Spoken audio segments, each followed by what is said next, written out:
തിരൂരിൽ നിങ്ങളുടെ കൂടെ ഉണ്ടായിരുന്ന ആളാരാ? എന്റെ കൂടെയോ? എന്റെ ഡ്രൈവർ. അതിലല്ലോ അല്ല അല്ല അല്ല അല്ല. ഒറ്റയ്ക്ക് തന്നെയാണോ കേസിനും കാര്യങ്ങൾക്കൊക്കെ പോകുന്നേ?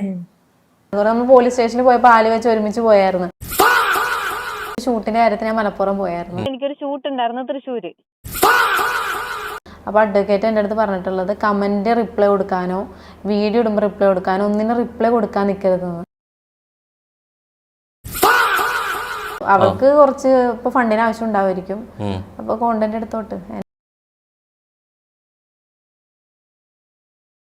ഞാൻ എനിക്ക് അറേഞ്ച് ആക്കി തരും, പഠിക്കണ്ട. ഓക്കെ, പക്ഷെ നമുക്കൊന്ന് കാണാൻ പറ്റും. നീ അതിന് റിട്ടേൺ തന്നില്ലേ പ്രശ്നമായി. അതിനെക്കൊണ്ട് നമുക്കെന്തെങ്കിലും ഉപകാരം നീ ചെയ്തു തരുമല്ലോ, അത് മതി. അത്രയും. അടുത്ത വട്ടം ഇന്റർവ്യൂവിന് പോകുമ്പോഴത്തേക്കും ഏതെങ്കിലും ഒരു സ്ക്രിപ്റ്റിൽ ഉറച്ചു നിൽക്കുക, അല്ലെങ്കിൽ അങ്ങോട്ടും ഇങ്ങോട്ടും ഇതുപോലെ മാറും. ഇനി ഇഷ്ടം പോലെ മാറിയതുണ്ട്.